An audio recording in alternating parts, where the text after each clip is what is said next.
Welcome to another episode of the Caroline Glick Show. I'm recording on, it's Monday, April 17th, and this is Erev Yom HaShoah, 78 years since the end of the Shoah, the annihilation of European Jewry at the hands of the Germans and their collaborators. And it's notable that this week, JNS reported that PFLP, Popular Front for the Liberation of Palestine, aligned terrorist organization operating in Berlin called Samidun, held a march against Israel and Jews in which 78 years, almost to the day of the end of the Holocaust, or at least that's not true, 78 years after the Holocaust ended, these terrorists aligned with Samidun marched through the streets of Berlin calling death to Israel, death to the Jews. So, courtesy of Palestinian terrorists, the age-old call for the annihilation of Jewry is again being heard in the streets of Berlin. And while the EU recognizes that the PFLP is a terrorist organization, they've got a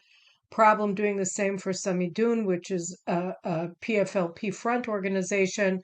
And Samidun branches in Canada have held similar marches in recent weeks and in other countries as well. So this is not just a phenomenon limited to Germany. And that really, I think, brings me to the point that I want to talk about in this opening that I'm recording on Erev Yom HaShoah. I don't have, I don't want to talk about the Jews that were killed in Europe during World War II, during the Holocaust at the hands of the Nazis. I want to talk about what we mean when we say never again. Because one of the things that we've been seeing over the past several decades is that we were so blinded as a people, and maybe as a world, to the unique evil of the German murder machine of Jewry in Europe between 1933 and 1945, that we fail to see other aspects that are not unique. We fail to understand that genocidal Jew hatred is not a unique feature in human history. In fact, as we chanted just a week ago at our Passover Seders, in every generation, a nation comes and tries to destroy the Jews, and then God saves us. But the annihilating of the Jews, l'chalotenu, to destroy us, to swallow us up, to devour us, is to inflame us, is not a feature that was created by Adolf Hitler and Adolf Eichmann and all of the other Nazis in Germany. It is something that has accompanied Jews through their history over the past 3,500 years. And we allowed the magnitude of what Germany did to blind us to the fact that this is something that we've faced in every generation.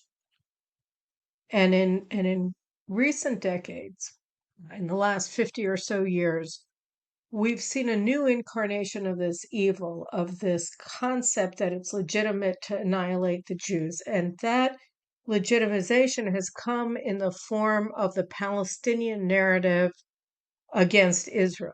Because what we see in Palestinian identity as a distinct group is that it is based entirely on appropriating Jewish history to the Arabs living in the land of Israel, and to then transforming the Jews who have been robbed of their history and of their culture and of their uniqueness and of their rights, which have been seized by the Arabs of the land of Israel, who call themselves the Palestinians, is that they've transformed the Jews into the anti-Semites.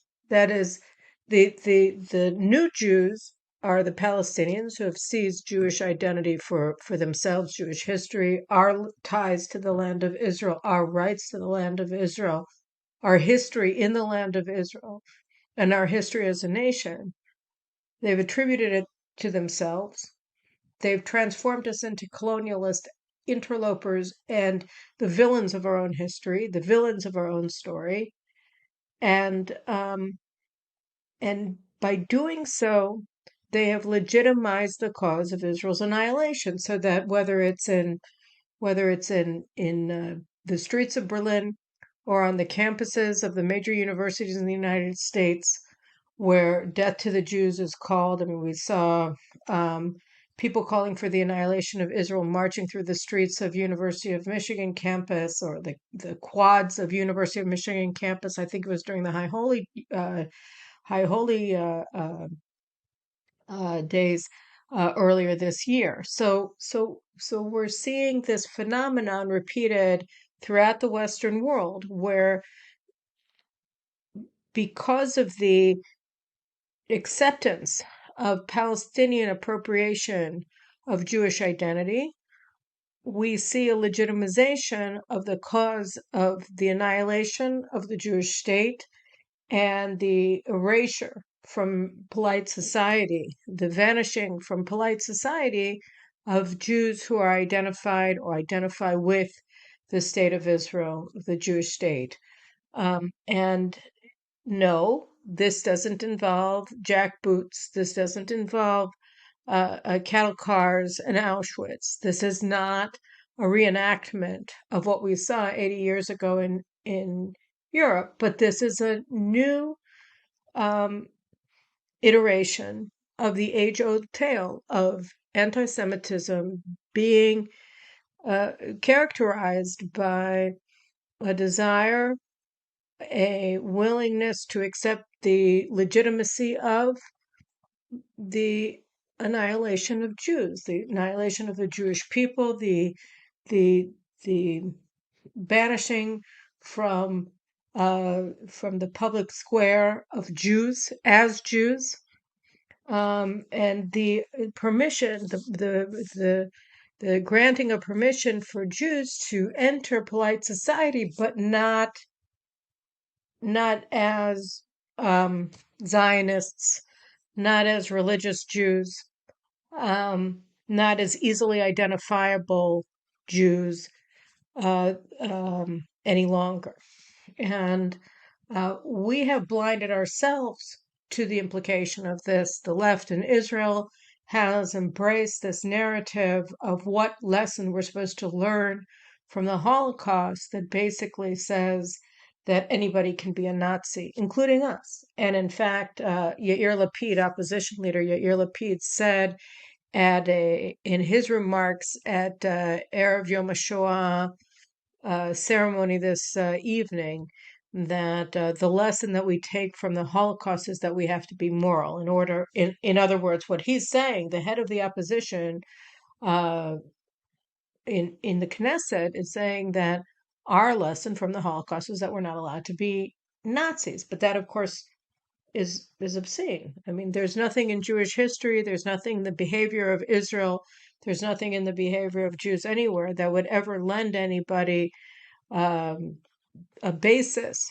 for claiming that Jews would ever become Nazis. And I think, one of the things that was killed by postmodernism is the understanding that nations develop over time and that they have a collective identity that's based on a common history. Because postmodern conceptualization of humanity is that we're basically all atoms and that everything's arbitrary and that what happens to me can happen to you. It's all relative. And not only is cultural relativism part of postmodernism, but people are taken out of their historical cultural context, and therefore you can't understand the distinctiveness of one nation from another, why it is that it was the Germans that carried out the Holocaust and not the Russians, not the French, not the British, not the Jews, not the Americans, etc. There were aspects of German culture that uh, developed and grew over hundreds of years, um, that involved an acceptance to the point of an unconscious acceptance of the notion that Jews are subhuman, that Jews are animals, that Jews are beneath the German Volk.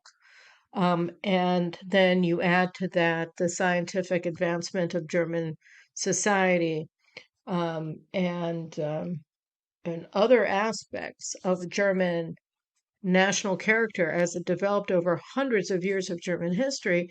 And you get to Wagner, and you get to the anti-Semitism leagues, and you get to the Green movement, from which the Nazi movement arose.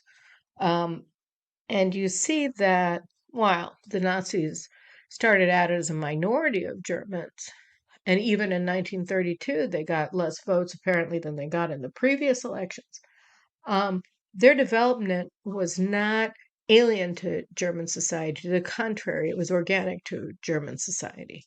And so, you ignore that, and then you can say anybody can be a Nazi. Well, no.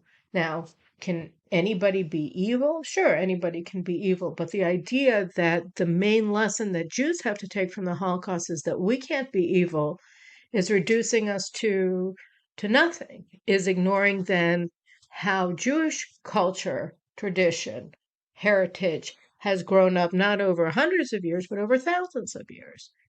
And you atomize Jews to the point that anybody can be anything. I can wake up in the morning and become anything.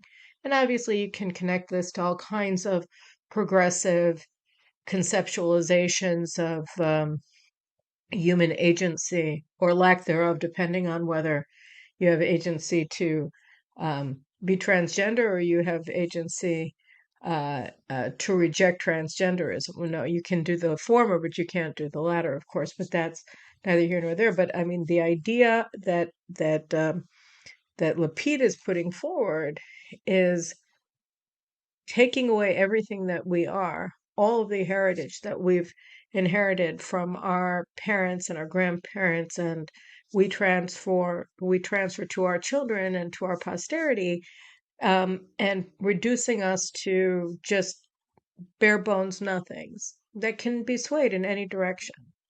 And of course, the lesson of the Holocaust really for Jews is that we can't be victims, that we have to be strong.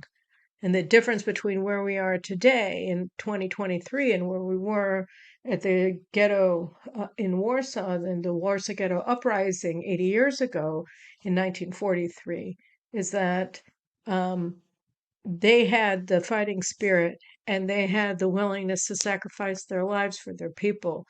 And they believed in the rebuilding of the Jewish state, which is why they foisted the blue and white flag with a Magen David, with the Star of David, over their bunker on Mila Street in the Warsaw Ghetto, as they were fighting the most miraculous fight in Poland, really, of the entire war. I mean, they lasted longer than the Polish army did. Um, but they didn't have the firepower. They didn't have sovereignty. They didn't have tanks. They didn't really even have guns. They didn't have anything. And they weren't free. And the difference between them and the IDF and Israel is that we have a country and that we're strong. And our great challenge, and I'm going to talk about it with my guest, Tony Badran, when we change gears completely and we move to the issue of what's happening in Lebanon and the onslaught that Israel has been absorbing over the past couple of weeks of missile attacks and terrorist attacks from Lebanon, originating, or being, ordered by Iran and the Revolutionary Guard Corps' Quds Force commander, who's been in Lebanon and coordinating with Hezbollah, Hamas, and other terrorist organizations to all attack Israel simultaneously. So we're going to talk about that. So Israel's main challenge today is, can we stand up to Iran?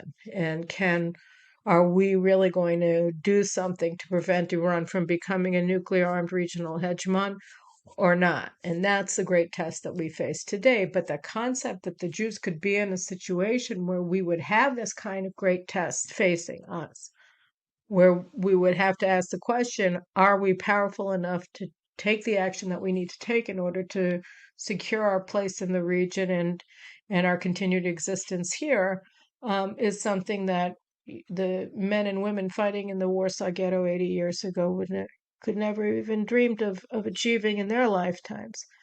But it was what they saw. That's what they wanted. They wanted to be what they became, which was an inspiration for generations upon generations of Jews in Israel, that we hear their war cry, which is Jews be strong, don't be victims, don't allow this to happen, never again means something. But again, we go back to Berlin of this week, where again, there were people marching through the streets of Berlin, just as they're marching through campuses throughout the United States and Europe, calling for the annihilation of the Jewish state, and in Germany, very picturesquely, also called for the death to the Jews.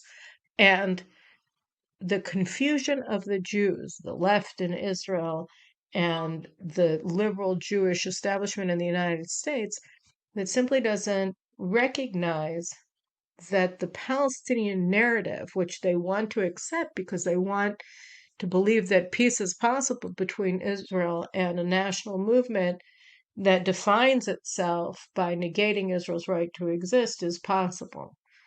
And when they accepted the two-state narrative, the paradigm of two states, they didn't recognize that what they were actually doing was accepting the blame and the guilt and the responsibility for the absence of peace in the Middle East, and accepting the notion that it was Israel's fault, because that's sort of the entry point to the Palestinian narrative. And they didn't mean to sign on to the whole narrative, which negates Israel's right to exist. It negates Jewish peoplehood, and it negates their right, whether as Israeli Jews or as diaspora Jews, to feel any affinity towards their fellow Jews as members of a distinct nation called the Jewish nation. But that's in fact what they signed up for. And so they've become very confused because they didn't realize that when they were in for an inch on supporting the Palestinian narrative against Israel, they were actually in for a mile. And so now we see a situation where Jews who strive for a strong Israel living at peace with its neighbors have suddenly been paralyzed and hamstrung by the Palestinian narrative, to the point where not only can't they defend Israel adequately any longer, they can't defend themselves against anti-Semitism, which is literally pushing them out of all the enclaves of American society or British society or French society that they have come over the past several decades, particularly since World War II, to feel most at home. And so, I'm just going to give you some examples. In late February, if you haven't read it yet, you really should look up a very, very important article that was published in Tablet Magazine by Jacob Savage in late February, called The Vanishing. And in The Vanishing, Savage goes through all of the areas of American society that Jews under in previous generations, up until really the 21st centuries, were always most prominent. And now they've simply been blotted out in many cases. And so, for instance, I don't know whether this was his data or a different article, but in 2000, 20% of the students in the Ivy League schools were Jews, and today it's only 7%, and it's going down. You have Jews are almost not present in New York State's congressional delegation. There used to be 20 Jews in the congressional delegation. In New York City Council, same thing. Jews are being wiped out. I saw an article last week that said that the last Jewish professors at City University of New York are being pushed out. And not only are they being pushed out, they're being replaced by anti-Semites. Screenwriters in Hollywood no longer Jewish. Um, Academia again, 4% of of top academics under 30 today are Jewish. In the baby boomer generation, 21% were. So I mean, anywhere you turn, uh, Savage has museum boards.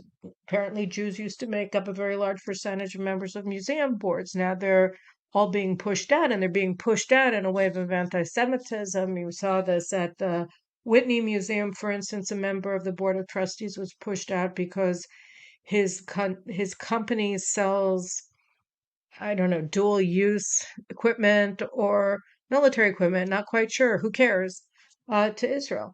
And this suddenly makes him an animal and he can't be part of the Whitney Board of Trustees. And there's, because Jews either are cowards, which I think is probably true in some cases, and in other cases, in many cases, because they've been confused by this two-state narrative. They simply can't understand that what we're facing today, whether here in Israel with Palestinian terrorism or abroad in this demonization and delegitimization of Israel and legitimization of the murder of Jews in Israel, by the Palestinians and their supporters in the progressive left. Jews are being denied their basic civil rights, their basic rights to be members of their own societies. And instead of fighting back against this, the Jewish leaders in the United States and in other Western countries are making excuses or turning on Israel and ending their association with the Jews as a nation, and instead accepting the atomization of their own identity and saying that being a Jew doesn't mean being part of a nation. I mean, you have, and this isn't going to work. It's not going to work for the individual Jews who are trying to do it. It's not going to work for the Jewish communities in the diaspora, and it's not going to work here in Israel. We came away from the Holocaust with the slogan of never again. But I don't think that when this concept of never again was first conceived, that people were deluding themselves into thinking that specifically the horrors, the unique horrors that Jews of Europe suffered as a result of the Nazi machine that the German people embraced and then exported throughout Europe, and received the collaboration of many, many of the countries that fell under their control. I don't think that the people who coined the phrase never again thought that that specific, unique circumstance was liable to repeat itself. I think that they probably believed, and certainly today we should understand, that never again doesn't refer only to the Nazi Holocaust. It refers to Jewish powerlessness, and it refers to an acceptance of the notion that there's something inherently, intrinsically wrong with Jews, either as individuals or as a collective. And that standing up for Jews means standing up and against those concepts. And if we don't do these things, either as individuals or as communities or as a country, in Israel's case, then it will happen ever again. Again, we'll go back to a situation where not only are people in every generation seeking to annihilate the Jews, but as happened 4 generations ago, 80 years ago, it will happen. It will happen. So the lesson that I take from the Holocaust, and the lesson that I believe that all Jews should take, is that the answer to anti-Semitism is not Jewish morality. Jews are moral. by and large. Obviously, we have criminals just like any other society and people do. There are good people and there are Bernie Madoffs, you know. I mean, that's not the lesson, though, from the Holocaust. The lesson from the Holocaust is to be powerful and to stand up for yourself and to not stand by and accept it when people start denying the rights of the Jews in a way that they do to no other country. So those are my thoughts. And now I want to turn to my interview with Tony Badran, as I call him, my resident expert on Lebanon and the Caroline Glick Show. And it's changing gears, but I think we're also here going to be talking about, we are talking about uh, an existential threat to Israel. And how are we going to handle it? What are the stakes, and how is Israel supposed to be moving forward as Iran grows in power and its proxies in Lebanon, Syria, Iraq, Gaza, increasingly Judea and Samaria, uh, start taking orders from Tehran to act in coordinated assault against Israel as Iran starts chasseing across the nuclear finish line. So, without further ado, let's move to that interview. And don't forget, Jewish power is good. It's very good, and we should seek as much of it as we possibly can, because that's how you fight anti-Semitism. All right, let's move on. Okay, well, once again, as promised, we're here with Tony Badran from the Foundation for Defense of Democracies. He's been here before. He's our resident expert on all things related to Lebanon and Hezbollah on the Caroline Glick Show. So we've had a lot going on in Lebanon, and who can we talk to other than our resident expert, which would be Tony Badran. So again, thanks so much for being on the Caroline Glick Show, Tony. Thank you, Carolyn. It's great to be back with you.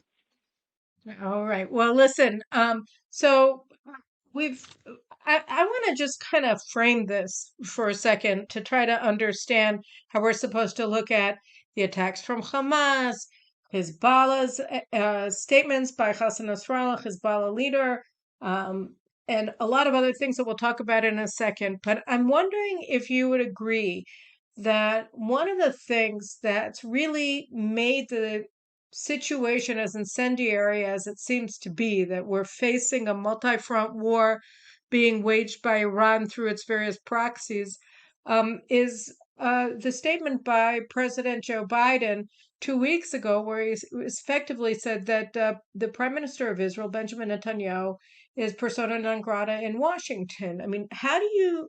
He said that he has no plan to meet with Netanyahu. He talked to him as if he were some local Democratic committee, committee man in some podunk county in the middle of a big blue state. Just dismissed him, attacked him for his government's efforts to reform the judiciary, which is a absolutely internal Israeli affair. And then he said he wasn't going to meet with him. How did that play out in the region? How do you think that Hezbollah leader Hassan Nasrallah and his people saw it? How did they view that in Iran? How do you look at that, first of all? Sure. Well, I mean, we have a precedent, right? So this is not what happened now, did not happen in a vacuum. There is a precedent for it. And the precedent was just 2 years ago, almost around exactly the same time. So May 2021, which was the first time we had had a major conflagration between Israel and the Palestinians, specifically in Gaza, which also then extended beyond the Israeli-Palestinian arena to include other fronts.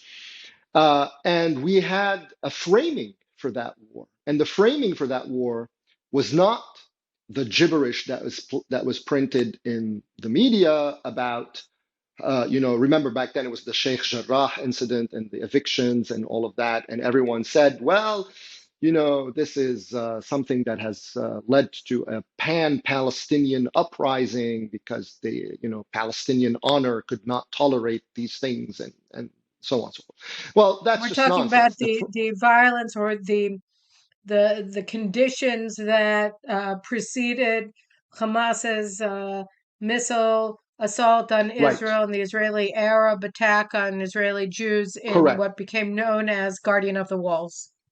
Correct. This is before the lead up to Guardian of the Walls, or as Hamas and the Iranian axis called it, the Sword of Jerusalem. And the emphasis of Jerusalem again is not coincidental or haphazard. We'll get to that in a second. But anyway, the framing of that is not what this little neat storyline that the media put out is. The framing of the story came from Iran, and it came about 4 days before the rocket salvo started from Gaza, and it came from the supreme leader of Iran, Ali Khamenei, and he talked about it in very specifically in terms of an end to Israeli-Arab normalization, and B, he made a very interesting comment. The balance of power, he says, has swung, so it has shifted. Why did Ali Khamenei all of a sudden say that the balance of power has shifted in the region against the Israeli-Arab rapprochement and so on? What had happened a few months prior was that there was a change in power in Washington with an administration that came into power that was explicitly hostile to the Abraham Accords and explicitly gung ho about reaching an agreement and a rapprochement with the Iranians. Okay, that's the context in which all of this happened. So when we talk about it today, we don't have to speculate, right? This is a continuation, and there is a straight line, incidentally, of other incidents through the maritime agreement that we saw a year after the Guardian of the Walls to today. So, like in 1 year intervals, you had very specific stops leading to this moment, and they are all fixated on the dynamics in Washington, which very strangely converge with Iranian preferences and priorities when it comes to Israel and the broader Arab world. So that's pretty disturbing. So you're saying that essentially the way that you see it now is that there's this quasi, this informal, this unspoken agreement, this gentleman's agreement between the Iranians and the Americans, that squeezes Israel, that essentially says that Israel is now it's open season. Like you can shoot missiles into Israel. Iranian proxies can attack Israel in various ways, and America won't have Israel's back. Is that essentially what you're saying? That's how Iran is interpreting Washington's posture today in the region. I think that's certainly how Iran is interpreting it. I think that there's a shared interest in squeezing um, an undesirable leadership in Israel, which, as you noted, the administration has made plain that they don't like this coalition. Their historic dislike of Netanyahu goes back to the Obama days anyway. But Right, but don't forget, I mean, like what happened last year, last year's iteration of this exercise, as you noted, I mean, that was with Lapid, that was with the government that they did like on the right. eve of the elections, right? So Well, yes, but what's they interesting with that is okay. So this is where the convergence really happens. So let's back up a little bit. So we talked about this administration coming in with explicit hostility towards the Abraham Accord framework, right? They did not like the premise of the Abraham Accord. The Abraham Accord's premise is not another peace process, right? Minus the Palestinians. The Abraham Accord's substance was about America drawing a line in the sand. On one side of it is America's camp of regional allies that are now brought together. And then on the other side is America's adversaries and the revisionist powers. specifically the Iranians. This was a direct challenge or rejection of the Obama realignment JCPOA framework, where we dump American allies or downgrade American allies, and we upgrade Iranian interests, and we shove it down the throat of all of America's allies throughout the region, with share the neighborhood, respect Iranian equities. All of these are utterings by the former President Barack Obama about Iran, which is really remarkable. So America is openly declaring its respect of Iranian equities, a euphemism for Iranian subversion throughout the Levant and the Arab world. So that is this is what the framework that they came with and what the Abraham Accord framework was rejecting. Then they started to to hollow out. They started using the nomenclature, the Abraham Accords terminology, which initially they had rejected, almost pathologically, actually. And then they started saying it, but then they started redefining it. So they started saying Abraham Accords and normalization agreements. So they don't say it by itself, right? And by the way, normalization is the same word that Khamenei and Hezbollah uses, right? Which is a lower level word, right? And it But it carries was baggage also in that the Arab context. they gutted the Abraham Accords. 'Cause, I mean, and this is Yes, something that I want to move on to in a bit, but not just yet, but let just me sort of just one as a just one curtain. second. But let me just say one Just one thing as second. a So curtain they piece. just put in the All right. Palestinians in it too. There was a very key Exactly, thing, that's what I was going to say. right? They So that's gutted what it you by have with putting in the the Palestinians, and the yes. Jordanians they also tried to put in. Absolutely. So they used, that's what you saw with the Aqaba summit. That's what you saw with the Sharm el-Sheikh thing. So And with the Negev summit, they tried to do it. sorry, the They, Negev summit, I meant, yes, that's the, so the idea was that you put in the veneer of the Abraham Accords, you bring in the Gulf Arab states and whatever, but the core of what it is that you're talking about then recenters back around the Palestinians and brings back the actors like Jordan and right. Egypt to a lesser degree that were kind of cast aside with the Abraham Accords, which shifted the focus back toward the Gulf.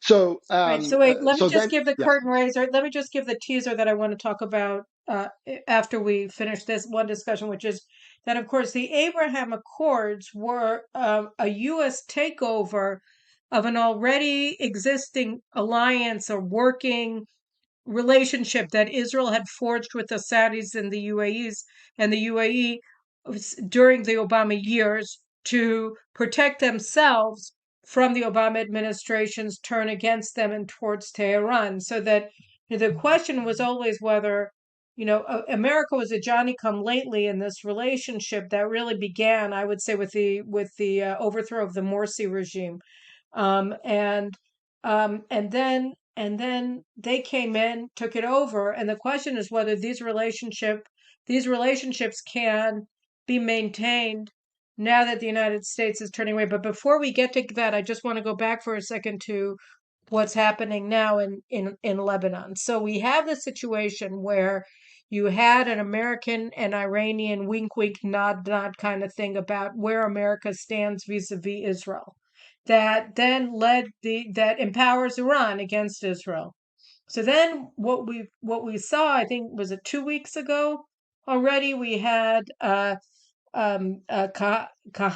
the head of the El Quds force in the IRGC, lands in Beirut. He holds meetings with Nasrallah and Hamas leaders, Samir Aruri, who lives in Beirut, and Ismail Haniyeh, who came in from Qatar, the ally of Iran and Lebanon, for the summit at the Iranian embassy. And then we started having these Hamas missile attacks on Israel. So, what was that about? Why did they decide to attack Israel now? Like, right. what are they thinking about here? So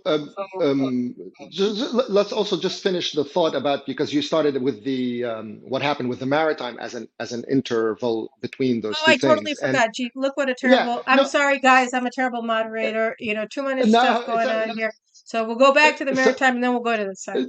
no, because it's a trajectory that leads to the same place, right? So you're asking what the difference was between the American posture toward that. So as part of the gutting of and redefinition of the Abraham Accords, the administration came up with a phrase called regional integration, that it's promoting regional integration. Now, the example, and the maritime deal, by the way, was sold very publicly and very prominently as the feature of this kind of regional integration paradigm.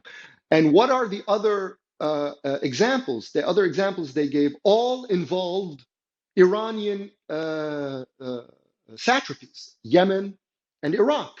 So these guys are talking about regional integration, and everyone is supposed to think, oh, they're talking about Arab-Israeli integration. But then you read their examples, all their examples are Arab-Iranian integration, right? Or rapprochement that benefits Iran and basically includes Arab investment in Iranian holdings. And then the maritime agreement comes. And the maritime agreement basically is an Iranian-Israeli integration, effectively, right? That was the point. The point is not, so it orients both the Arabs and the Israelis towards Iran. Your job is not to come together against Iran. Your job is to integrate yourself with Iran. And that was why they pushed hard. So it's actually Lapid, Iran that's being integrated, not Israel, against Israel. correct, And Israel is supposed correct. to embrace this paradigm, which is designed to annihilate it.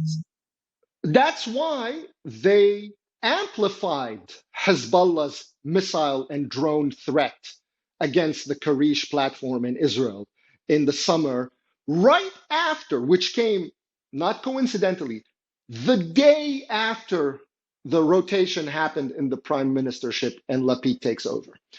Lapid takes over. The next day, this thing happens. And then Amos Hochstein comes to Israel, and instead of saying, okay, look, we don't negotiate with a gun to our heads and etc., he says, no, this creates a sense of urgency. You need to sign it now.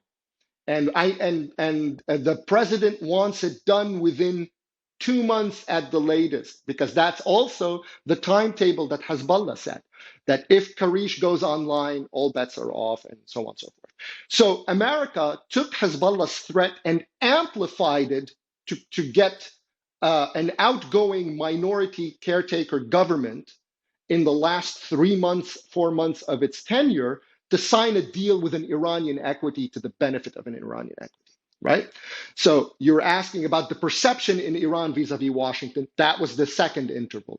Then comes the third interval, which is now, which is a repetition of the first, because it's the same context, it's the same timing. Quds Day,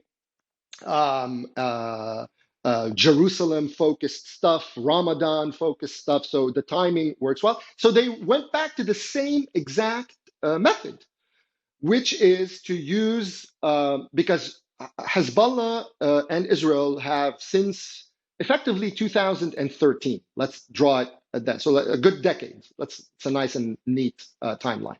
But it actually happens to be true, right? Since 2013, Israel, by and large, has refrained from hitting inside Lebanon. There are exceptions. It starts with 2013 when they hit a major assassinated a very senior Hezbollah drone and sort of technology official. There was another interval in 2019 when there was a piece of machinery in the heart of Beirut, Hezbollah's neighborhoods, that was used for upgrading for precision missile manufacturing.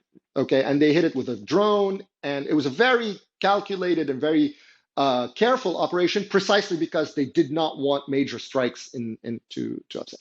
So in that decade, Israel has abstained from major operations in Lebanon, preferring instead to carry out the operations in Syria, to try to degrade capabilities that were en route to Lebanon on the one hand, but also to deny Iran the ability to create infrastructure in Syria itself to add yet another front that can be used against it. Now, I this heard, has by the been way, can successful. I just ask an informational question in the Hmm. middle? I heard that now that Israel has, been attacking the Damascus airport in broad daylight, allegedly, that Iran said, "Fine, you attack in Damascus, but you're not attacking in Beirut." So that now they're just moving material directly to Hezbollah through the Beirut airport. Uh, did you hear that as well? I mean, are they starting to move shipments directly to Beirut? I think they've been moving parts through Beirut for a long time, so I don't think You don't think it's a that's new? Okay. no. All right. So You go go back back to to where you were. 2000. Yeah, there's already stories in 2018. You remember Netanyahu even made this big presentation about the Beirut airport. What was it? 2019, I think maybe it was. I don't remember. Anyway, but so this is not necessarily new information. Of course, the bigger material comes from Syria, and by the way, the bigger material comes also by land. So like you can disperse it in trucks and send it down. From Iraq. Um, from Iraq, but also, when they land in Syria, in whichever of the airports, then you put them in trucks and then you ship them overland, and it's much more difficult to hit because if you want to hit them, you have to hit them on the Syrian side because the IDF has accepted Hezbollah's rules of engagement. We don't hit in Lebanon because if we hit in Lebanon, then there's retaliation, and then that could lead to war, and we don't want that at this moment, right? So this equation works to the benefit of Hezbollah. And then for the last, let's say, 5, 6 years, Hezbollah has been trying to take advantage of it and expand it, right? If Hezbollah has created de facto deterrence in Lebanon, it wants to take the umbrella of this deterrence, which, by the way, is now amplified by the United States. Every time there's American investment in Lebanon, that makes it, that adds to the constraints on Israeli action in Lebanon because now this a lot of American investments like, no, you're not allowed to hit that. You can jeopardize that. That's what the maritime agreement was explicitly sold as. Mutual deterrence. The more investments there are in Lebanon, European and American, the more security there is for Lebanon because then Israel can't hit back. And then some really not very bright Israelis started saying, well, that's a great thing because now Hezbollah can't hit. If they hit us, we'll hit their offshore rig, which is ridiculous. No Israeli Well, it's wishful leader thinking. is going to hit a French operated and a gas rig or whatever. So that's just nonsense. Anyway, but the point of it was precisely to add to this deterrence over Lebanon or protective umbrella over Lebanon. So Hezbollah started saying, okay, look, if you're hitting us in Syria, here's the thing. If any Hezbollah operative dies in Syria, we retaliate from Lebanon, right? So then the risk of war happens again. And then they expanded it further. Now we have Hamas, quote unquote, or Palestinian factions, quote unquote, firing from Lebanon. If you hit back in Lebanon, we'll hit you. Or we are going now to decide the modalities of what you can hit and what you can't hit, and what our response will be tailored to each of your strikes, and so on and so forth. So they're dragging the IDF into this modus operandi, which resembles really the modus operandi of 1996 with the April Understanding, for those who remember, which is basically when Hezbollah, with Washington and French in mediation via Syria at the time, set new rules, That recognized was rules when that, Barak was the chief of staff of the army, or no, he was the defense minister under Paris uh, after Rabin was assassinated, and it was the right, Grapes of Wrath operation, right. This was right? And so, that's right, that's right. as a result of that operation, basically Israel agreed to kind of recede back into these fortresses in the security zone in Lebanon and ceded all of the open areas to Hezbollah, more or less, right? Is that Well, I sort of mean, what it was happened? basically it basically forced on Israel this idea of proportionate response, right? Like, so if there are how Was you that when hit we back, had and like the fake massacre in Kafir Khana? Was that the in first time Kana, when they that's said and that? that's right, with the UN, where the UN area was hit, and there was yeah, people were yes, that's right. So uh, but but the point of it is that it allowed, from Hezbollah's point of view, that it can hit from Lebanon, it can launch operations from Lebanon, and Israel's retaliation will be these pinprick strike against launching platforms which are in the middle of fields nowhere, nobody cares. So it didn't carry a price really for Hezbollah.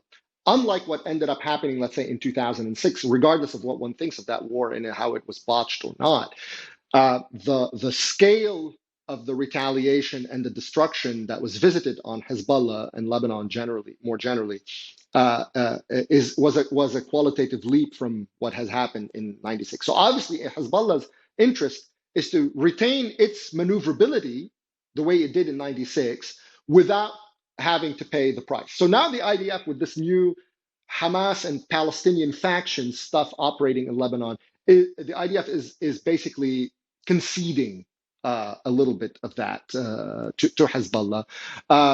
And they were selling for a while a really ridiculous talking point that somehow Hamas not only was acting independently of Hezbollah, but somehow it was acting against the interests of Hezbollah, that it was trying to drag Hezbollah into war. This is all Even gibberish. though the heads of Hamas met with Nasrallah and with Kahani, the Iranian general, at the Iranian embassy before they started attacking.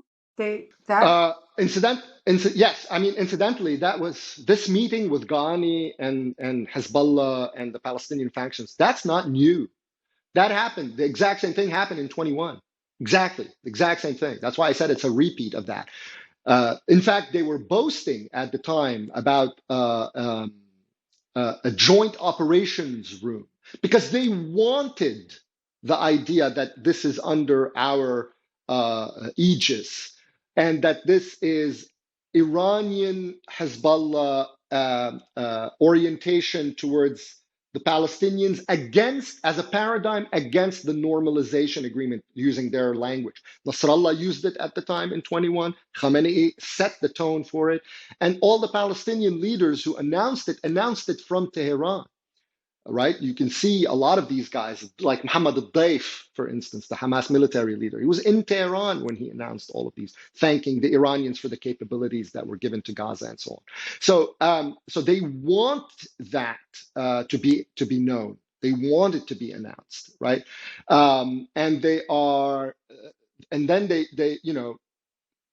there is this game where they're saying, well, we're not saying we're responsible. We're not saying we're not responsible for these attacks. That's for the Israelis to figure out. But the deterrence equation remains. If you guys hit in Lebanon, if you assassinate Palestinian officials in Lebanon, etc., we will retaliate. And then we go back to this dance that the IDF has locked itself in by agreeing to these rules with Hezbollah. So there's a trajectory, like I said. One of the things that is really distressing and worrying a lot of Israelis today is the massive, massive quantity of missiles that Hezbollah now has aimed at Israel. And the assessments are that if Hezbollah opened a war with Israel, if they responded the basis of their capabilities today, that we would just be smashed, that the destructive power of a prolonged missile onslaught that would see 4,000, 5,000 missiles shot at Israel every day for weeks, because that's their capacity, a lot of them precision guided against our airfields, against our other strategic sites, that would be the equivalent of a nuclear assault on Israel in terms of its destructive power. So I think, and it would obviously overwhelm our anti-missile capabilities fairly quickly.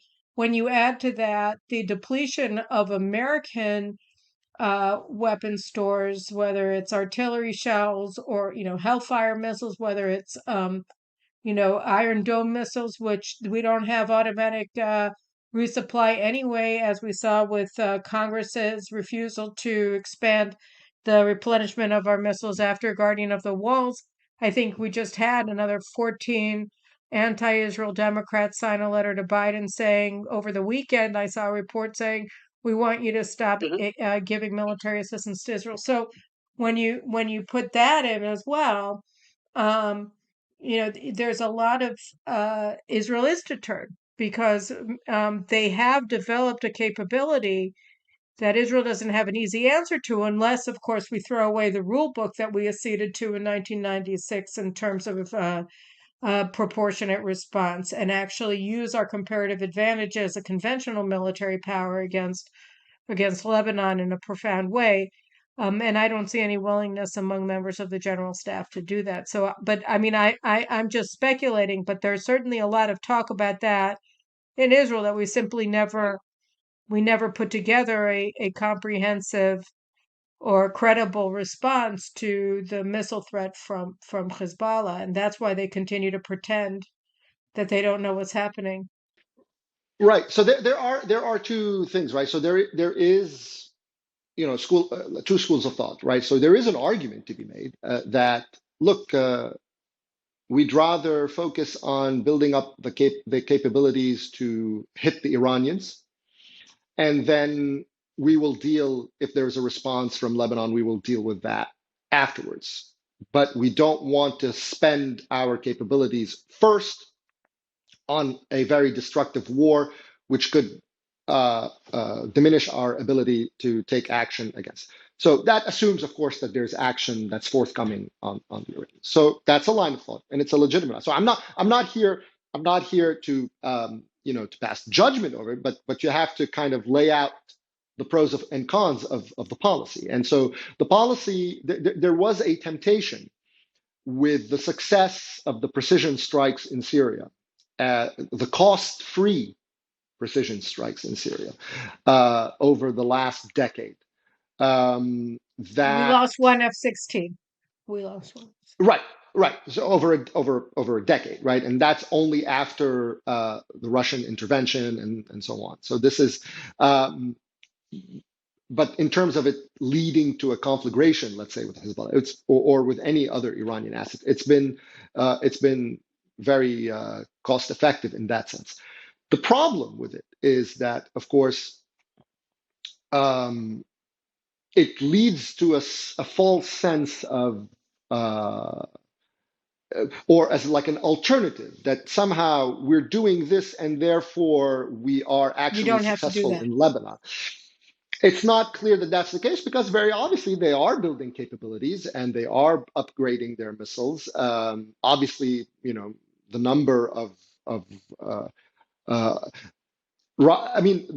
generally the number of precision missiles is set to be obviously lower than the dumb missiles and rockets, which of course is true. Not that those don't have a destructive capability as well, or ability to overwhelm the defense system, but the destruction, and then you add the UAVs, and then you add the multiple fronts, and then all of a sudden you have a very serious situation. So there's no question about that. There is no question about the seriousness, but that in itself is a testament to failure. Then if the idea of denying Hezbollah the ability to have first strike capability, that was the whole point, right? Like if we need to strike the Iranians, we have to make sure to deny Hezbollah first strike capability, or just in general as a strategic threat, right? Well, if that's the case, then that policy has failed, right? Even if the developments in Syria have led to new challenges that you had to address, and you've maybe succeeded in fending those challenges off, that may be the case. So I'm not like giving them a hard time or anything, but reality is reality. That's what you have now in the situation. So how do you deal with that? And if you continue to to kick that can down the road, as you have been, like I say, for the last 10 years, does it get better or does it get worse? Does it get better when America decides to realign with Iran? There was a school of thought which I thought, I mean, at the time I attacked it, and I've been borne out by events. Which was Moshe Alon said, "Oh, those missiles, they're just going to rust. So we already saw in 2006 and subsequently what a ridiculous statement that was. I mean, they have WD-40 in Lebanon, I guess. But the other thing is just that we have to. Why wouldn't they attack us simultaneously? I mean, they've shown even in 2006, preceding that war, was a 2-week offensive from Gaza. Right, so they were already doing a coordinated attack in 2006. We had Gilad Shalit was kidnapped. His tank crew was killed in that subterranean tunnel attack inside of Israel by Karen Shalom in 2006 in late June, and then 10 days later they attacked the IDF position along the border with Lebanon along the same line, stole the 2 bodies of Goldwasser and Regev that they killed in that attack. So you had this coordinated 2-front assault in 2006, and they've continued to coordinate and act in tandem since then, and yet we still have Israeli generals promoting this fiction that Hezbollah and Hamas are not coordinated, that Hamas is operating independently, even when we see. So they obviously know this. They're obviously not retarded. I mean, stupid. They understand that they're lying. And then the question becomes, so why are they putting out these fictions? Why are they doing that? And let me just add one more thing to that, which is, even now, right? Over the past week we've had this discussion in Israel, which I find problematic, and I think it's sourced to the same root, which is that Prime Minister Netanyahu gave an interview last Thursday where he said that we didn't only strike back, that when our retaliatory strike in Lebanon was not merely an airstrike, that there was other special operation stuff going on, and the fact that Hezbollah didn't respond to whatever it was that Israel did, and that has since been, borne out by 3 other security sources who say that this is absolutely true, but that Israel, whatever operation we carried out against Hezbollah, apparently in Lebanon, was enough to prevent Nasrallah from attacking Israel in response to that. So then the question becomes, well, what does that mean? Does that mean that we now think that we have deterrence? Is something this small? Yeah, I mean, we don't know. Maybe it's huge. I have no idea, but could just one thing, like whatever it happened to have been, mean that Israel does have deterrence? I mean, what is deterrence? Like, I mean, how are we even supposed to look at this entire discussion? Is this claim that we deterred them from responding important? And if it isn't, what is it? Right. I mean, so I guess we'll find out if Nasrallah is deterred based on whether there is repetition down the road of the kind of attacks. Remember, the missile attacks or the rocket attacks that happened from Lebanon, the 34 rockets, were preceded by a very interesting operation, right, on the Megiddo junction, which came from Right, Lebanon 80 as well. So now. kilometers inside of Israeli territory. Correct. So you had someone who was brought in from Lebanon, however he was brought in from Lebanon, and there are different scenarios for how that would have happened. But the point is, this is someone that came, and they wanted it to be known that it's someone. Sorry, that it's someone that came from Lebanon, and so that was obviously something very new in terms of the rules of engagement of the last whatever 20 years or so. So if there is more of those things, then obviously Hezbollah's confidence in Israel's reluctance to mount operations in Lebanon, and therefore that its deterrence equation still stands. Now, I don't know anything about. Obviously, I'm not privy to this kind of information as to what Israel did in South Lebanon in this clandestine operation. What it hit, I don't know. The fact that it was meant to be hushed for Hezbollah only to know is also, in a way, coming from the same, still coming from the same place of we don't want to poke this too hard. We don't want this to turn into war because we don't want to go to war with Hezbollah at this moment. Now, again, like I said earlier, there's a reasoning for it, right? Assuming, of course, there's a strike coming on Iran. And incidentally, I mean, if you look at it from, like a rational, if you game it out, right? Uh, uh, it's Netanyahu's really uh, it's his only play in a way, right? Like if America is telling you, I want to align with your mortal enemy and I'm going to place immense pressure on you, and then when you're out of government, whoever replaces you, I want them to integrate more with that Iranian uh, potential ally, a new ally of mine. And so if that's the case, and that guy is that enemy is ringing you with a circle of fire, basically from all directions, then your play, if you want to turn the table, basically, you say, okay, well, good luck allying with basically smoldering ash heap.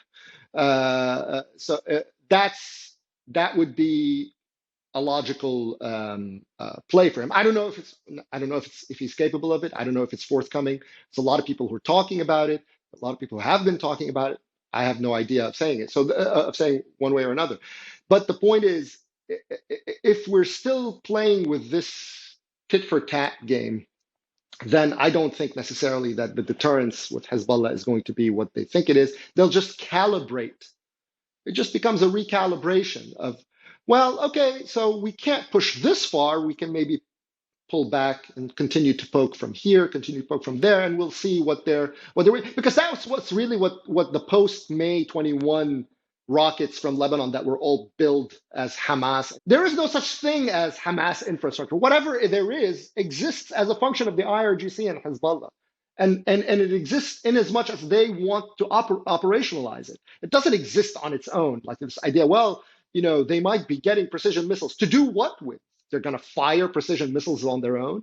They're going to fire them in a context with Hezbollah and the IRGC. It's not going to happen by themselves, right? So the whole thing about the Hamas business is just a way for the IDF to find a loophole within the rules of engagement to be able to respond in a way that doesn't lead to war with Hezbollah. That's all. That's all really that this is about. That's why the IDF has been putting it out for all this time, in my mind. But it started. I just want to It with go. I want to just go one last, for. just one last, one last, Yeah. just a small point. So when the rocket salvo started in 21, there were a lot less and a lot more rudimentary.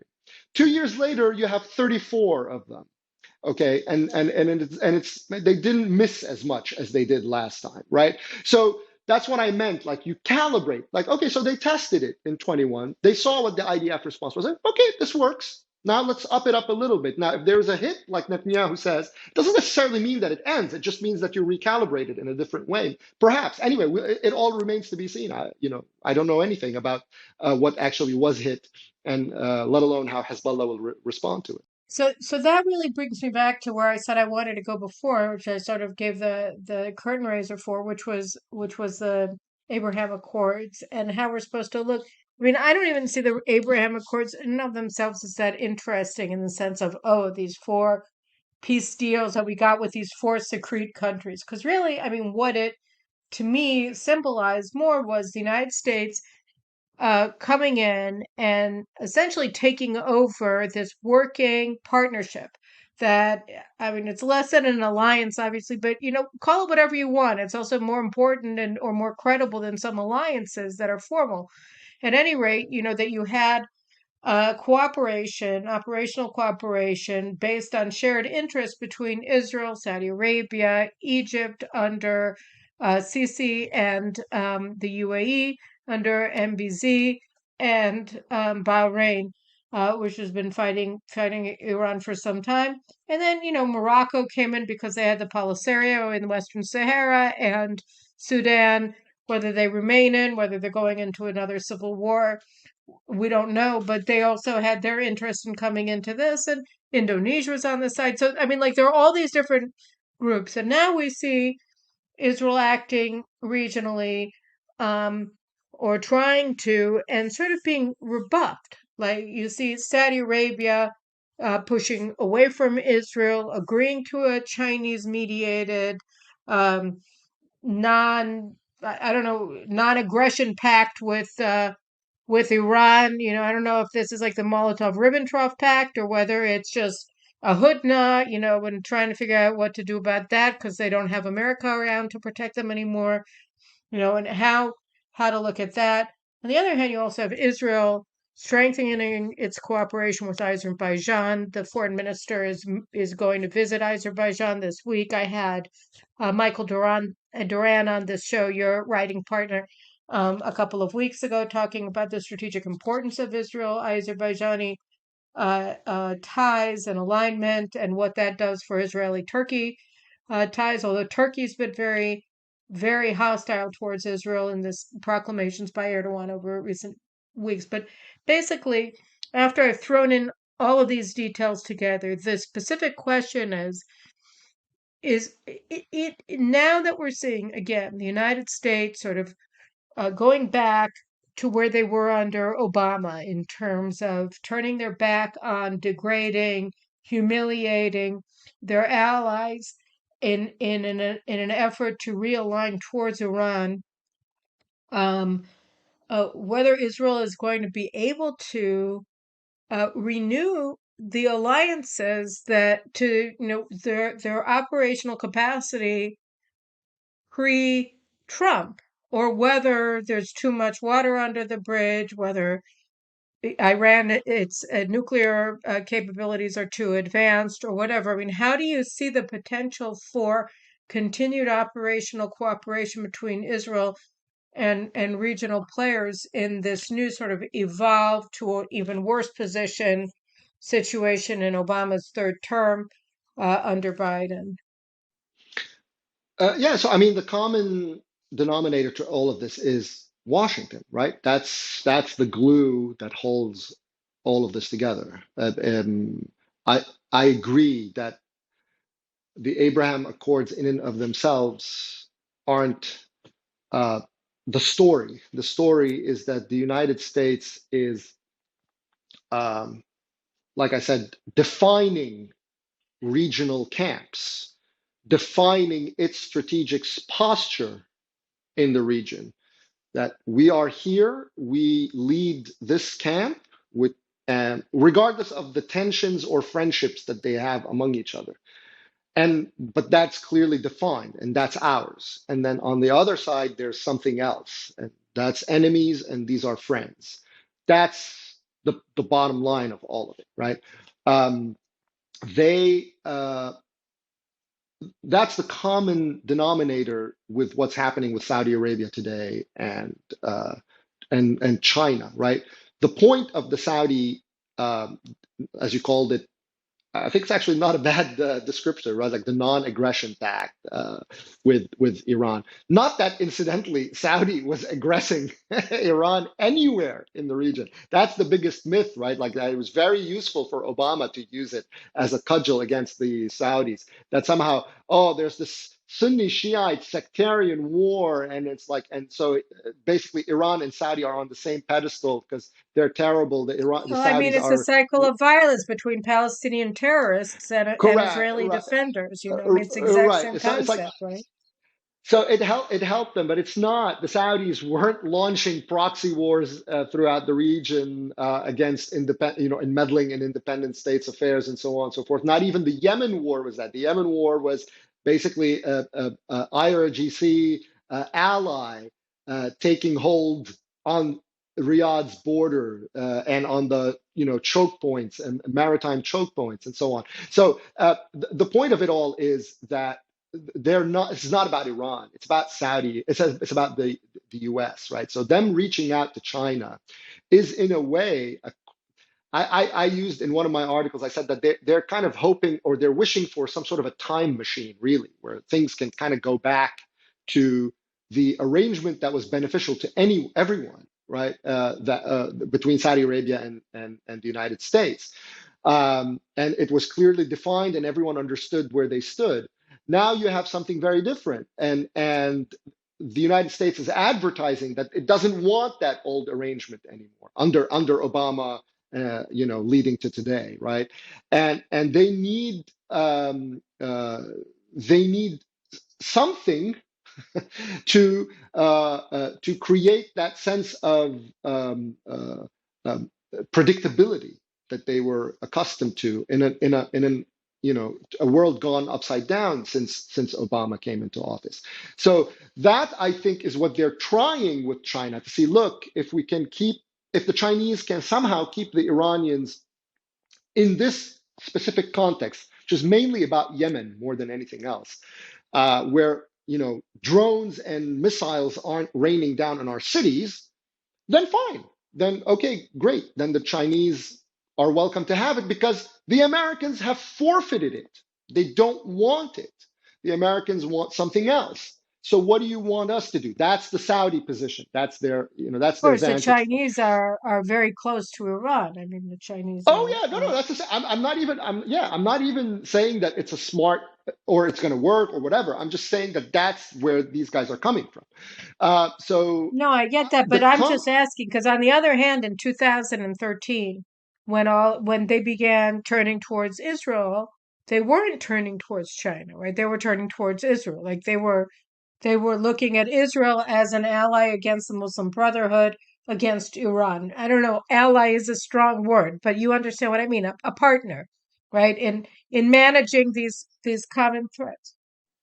Yeah, I don't think the clandestine stuff necessarily need to stop. I mean, I don't know if they will necessarily continue at the same pace or Because I mean to now is like intensity. because now is what they call the money time, right? I mean now Iran is Well, is at the door of the nuclear club, right? So if you're going to strike right. and Well, who's going to strike? It wasn't the Saudis who were going to strike, right? So the idea, again, it goes back to what I said about Netanyahu's play, right?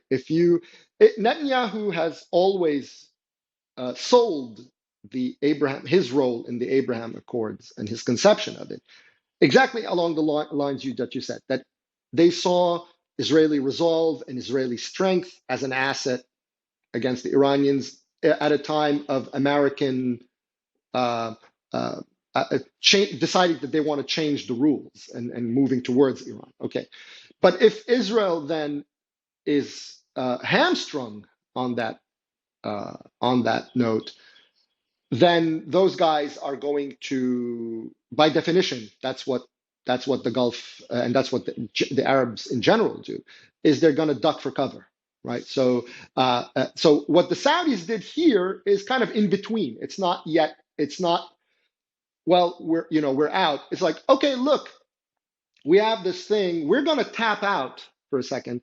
If the Israelis now, if that's the moment that they see as existentially as we do with regards to the Iranians, because the Saudis are saying if the Iranians get a bomb, all bets are off. We're going to get a bomb, and so on. So if whether that's true or not, it's a different story. But that means they have no faith in American protection either. So all this stuff that they're trying to sell them, missile integration, that's all stuff that Obama was this snake oil that Obama was trying to sell them back in 2015. They know this. They're not interested in it. So if Israel does do it, and the Iranians are their program is their push towards the bomb is broken. And remember, the American posture now. You saw what Milley said. All of a sudden, the language changed. That the issue is about denying Iran the ability to have a fielded nuclear weapon, and so on. Right. So if Israel hits, then things dynamics change. If Israel is constrained and Netanyahu, who knows if with all the turmoil that the Americans are fostering in Israel, all the factionalism that they're fostering, all the Palestinian stuff that's happening, if all of that somehow leads to an inability, this American pressure leads to an inability to, and there's an interesting thing about the leak, by the way, with the that came out from the Pentagon leaks about the Mossad and the Mossad. So, like somehow the United States having visibility with the Mossad, going back, I think you wrote about this in one of your columns, going back to Meir Dagan, and it's like, well, what does that mean? Are they advertising their visibility into plans and their ability to stop them, which they boasted about back then? So the point of all of this is, if Israel does it, then we're uh, uh, in a different game. If Israel doesn't do it, then the Arabs basically will have cleared themselves. Like, okay, it is what it is now. We're still in another world, but then we deal with it differently. Again, it doesn't mean that they don't continue. And by the way, and that extends to Turkey too, meaning their Saudi relations to Turkey. Look at what they've been doing. They've been investing in Turkey. They put money in the banks to stabilize the currency. They understand in the regional, and this is something I share with Mike Duran in terms of our conception of what the countries that matter in the region for different reasons, right? You have Israel's military prowess and technological prowess on the one hand. It has different vulnerabilities, but it has that power. Saudi has military vulnerabilities, but it has different levers of power. And then you have Turkey, and those are kind of that's kind of the triangle of U.S. allies that are capable U.S. allies in the region that the United States can work with. So the Saudis understand that as well, hence their investment in Turkey, and I think their continued lines of communication with the Israelis. But the pivot is all about America's, or the hinge rather, is America vis-a-vis Iran. America's push under the Obama-Biden team is to go toward Iran and potentially even acquiesce to them as a threshold nuclear power or more than that. The play for Netanyahu, the idea of him influencing America, I don't think that's going to work. It didn't work under Obama. It's not going to work now. So his play really is about whether or not he can affect things on the Iranian side, and that remains to be seen. I mean, I don't know.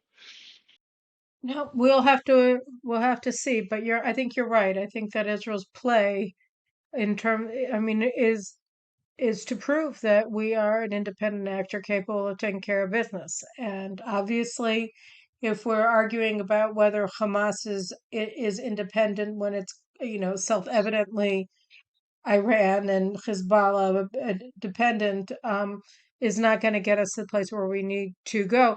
But I think we're going to have to end it there for now and cross our fingers and that these people know that they're talking nonsense and that they're not acting foolishly. All right. Well, I appreciate your insights again, Tony, and we'll see you guys next week. I don't know what I'm going to do, but it's going to be a special for Yom HaShoah.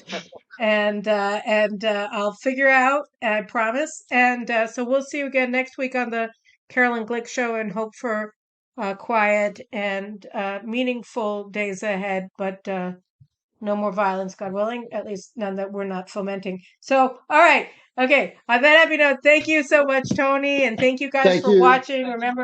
Remember to subscribe to JNS and to Caroline Glick channel so that we can get the word out as far as possible, because as you can see, my guests are just simply brilliant. All right, take care.